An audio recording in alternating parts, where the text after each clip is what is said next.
ค่ะนักเรียนต่อไปเราจะมาทำน้ำแซนด์วิชสูตรโบราณนะคะส่วนผสมก็จะมีดังต่อไปนี้นะคะไข่แดงเบอร์0 2 ฟองแล้วเราก็จะใส่น้ำตาลทราย100 กรัมนะคะลงไปในไข่แดงเกลือเศษ1/4 ช้อนชานะคะนมข้นหวาน100 ml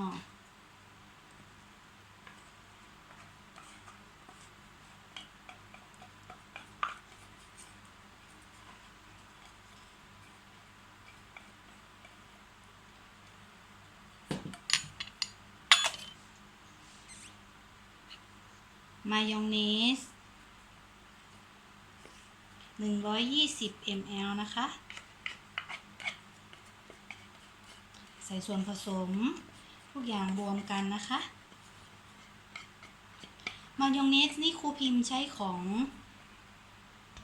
เซฟแพ็คนะคะหรือนักเรียนจะใช้ของสุขุมก็ได้ค่ะอร่อยเหมือนกันของเซฟแพ็คของแมคโครค่ะ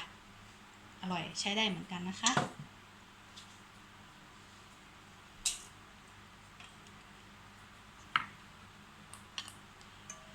คนส่วนผสมทุกอย่างให้เข้ากันนะคะ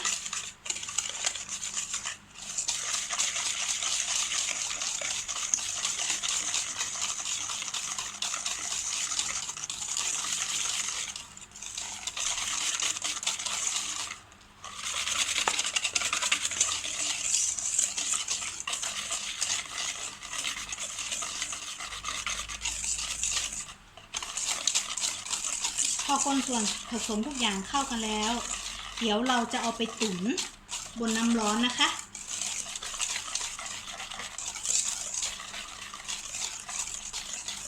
ค่ะให้ได้ประมาณนี้นะคะคนให้ได้ประมาณนี้เดี๋ยวเราจะไปตุ๋นบนหม้อน้ำร้อนนะคะเนี่ยนะคะหม้อน้ำร้อนของเราก็เดือดแล้วเราก็เอาชามผสมวางไว้ข้างบนนะคะแล้วเราก็ตีค่ะคนนะคะให้ส่วนผสมทุกอย่างเข้ากัน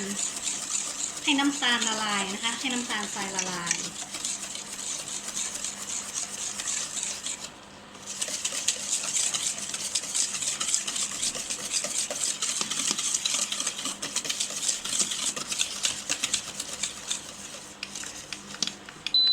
ใช้ไฟอ่อนๆก็พอนะคะ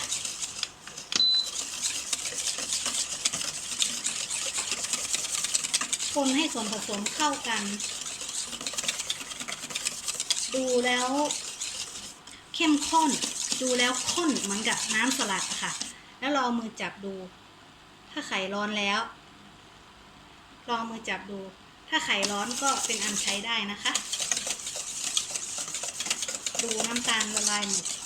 น้ำตาลทรายละลายหมดแล้วพอเราจับว่าประมาณไหนถึงได้ก็จับดูถ้าไข่ร้อนแล้วก็เป็นอันใช้ได้เดี๋ยวเราจะยกลงนะคะไปใส่ส่วนผสมที่เหลือนะคะ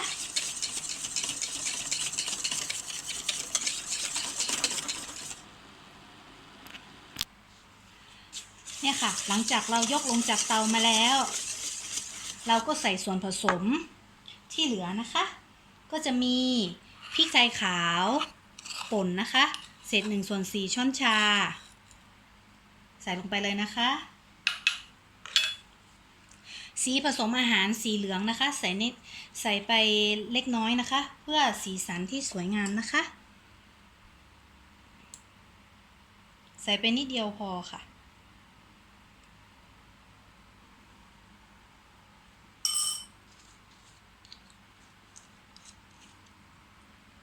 และตามด้วยน้ำส้มสายชู2 ช้อนโต๊ะนะคะค่อยๆเทไปนะคะแล้วก็ตีไปค่ะค่อยๆเทน้ำส้มสายชูใส่นะคะ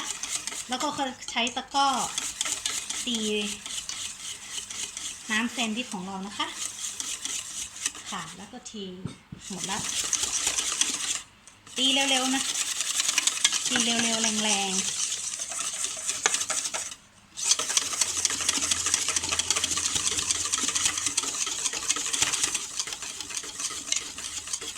สุดท้ายค่ะเราจะใส่น้ำมันนะคะ น้ำมันเนี้ยนักเรียนจะใช้เป็นน้ำมันรำข้าวหรือน้ำมันข้าวโพดหรือน้ำมันคาโนล่าก็ได้นะคะให้น้ำมันที่มีกลิ่นอ่อนๆนะคะค่ะเราก็ค่อยๆใส่น้ำมันนะคะค่อยๆรินน้ำมันไปแล้วก็ตีนะคะแรงๆนะคะเร็วๆแรงๆนะคะค่อยๆอย่าเทน้ำมันลงไปพรวดเดียวนะคะเพราะจะทำให้น้ำแซนด์วิชของเราแยกตัวนะคะค่อยๆเทลงไปค่ะทีละน้อยตีแรงๆเร็วๆนะคะ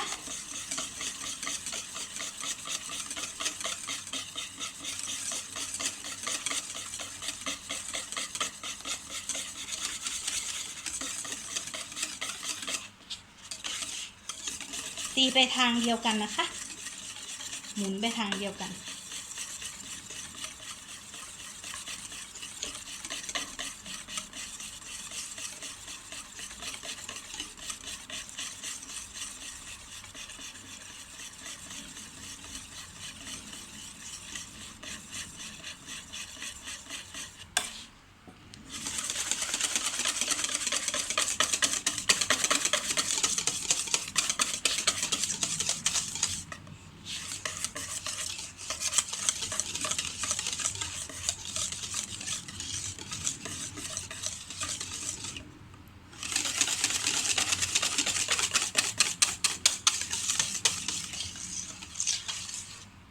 ทีนี้ก็เป็นอันใช้ได้แล้วค่ะน้ำสลัดของเราเห็นไหมคะ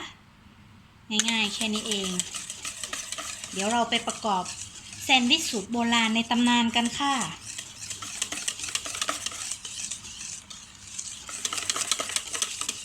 พอเราตีเสร็จแล้วนะคะเราต้องเทใส่ในภาชนะที่เป็นเซรามิกหรือเป็นแก้วนะคะหรือเป็นพลาสติกนะคะห้ามเก็บน้ำแซนด์วิชของเราเนี่ยไว้ในภาชนะที่เป็นโลหะหรือเหล็กนะคะ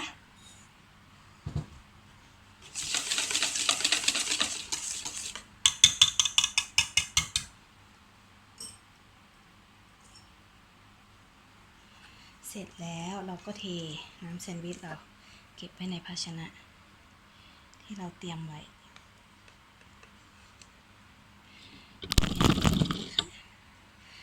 น้ำแซนด์วิชของเราสีสวยมากหอมมากนะคะ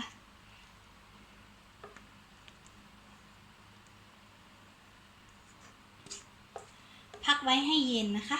เดี๋ยวเรามาประกอบแซนด์วิชสูตรน้ำสลัดโบราณกันค่ะ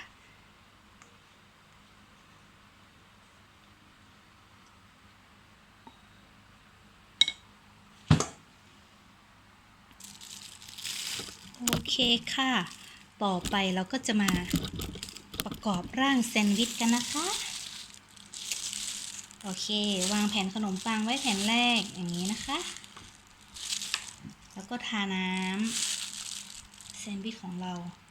ให้ทั่วแผ่นเลยนะคะ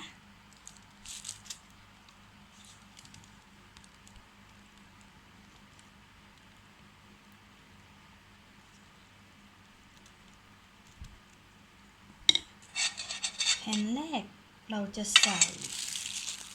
แฮมนะคะวางแฮมลงไป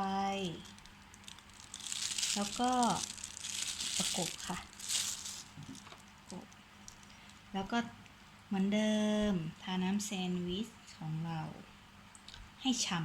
ำทั่วแผ่นเลยนะคะ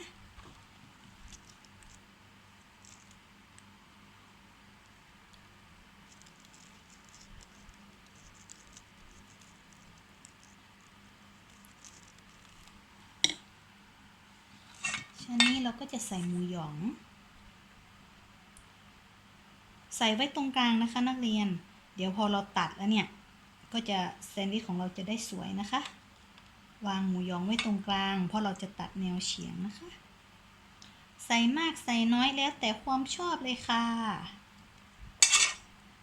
แล้วก็ประกบนะคะ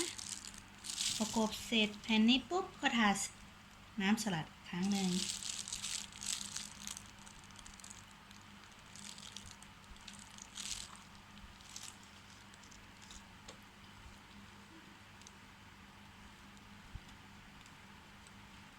ให้ทั่วให้ฉ่ำนะคะเพราะน้ำสลัดของเราอร่อยเข้มข้นมากแล้วก็ใส่แฮมค่ะแล้วก็เป็นแผ่นจบนะคะ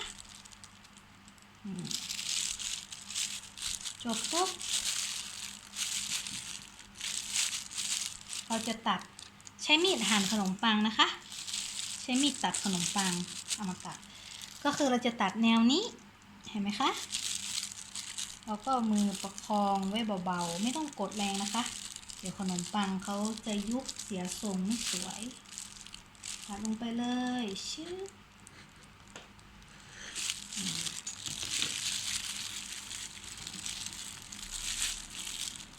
พอเราตัดลงไปแล้วเห็นไหมคะหน้าตาแซนด์วิชเราก็จะเป็นแบบนี้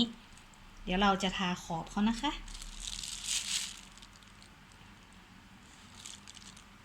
เดี๋ยวเราจะทาขอบนิดนึง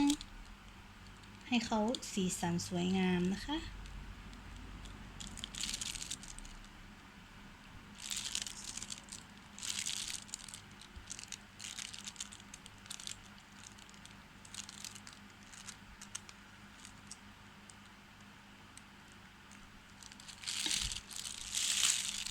แค่นี้ก็ใส่กล่องค่ะใส่กล่องแล้วแต่ใครนะคะจะใส่เป็นกล่องแบบนี้เราก็หาซื้อได้ที่แมคโครค่ะหรือว่าร้านเบเกอรี่ทั่วไปค่ะแพ็คหนึ่งก็จะตกประมาณ100 กว่าบาทเราก็ใส่กล่องนะคะนี่ใส่กล่อง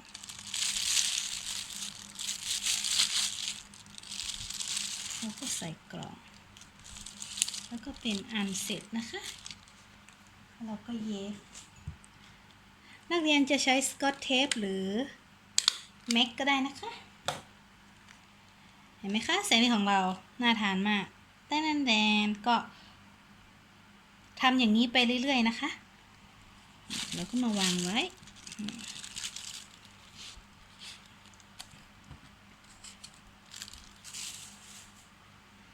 แล้วแผ่นนี้เราก็ทาขอบเหมือนเดิม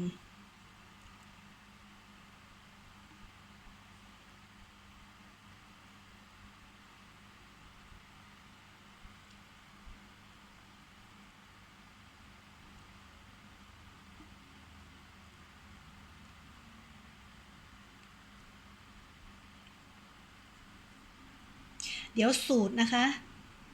ครูพิมพ์จะส่งไปในอินบ็อกซ์ของแต่ละนักเรียนอีกคนของแต่ละคนอีกครั้งนะคะไม่ต้องกลัวว่าจำไม่ได้เราก็ใส่ก่อน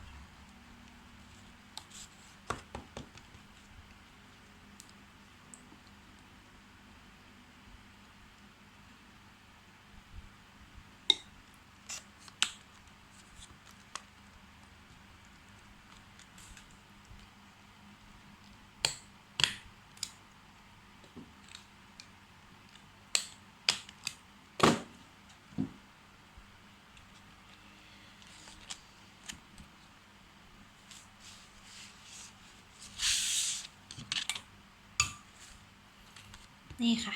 แซนด์วิชของเราหน้าตาก็จะเป็นแบบนี้นะคะ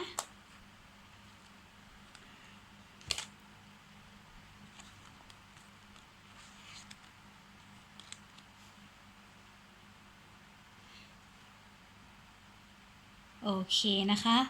เดี๋ยวเราไปเจอกันต่อคลิปหน้านะคะไปเจอครูพิมพ์จะสอนทำแซนด์วิชไส้ทะลักนะคะ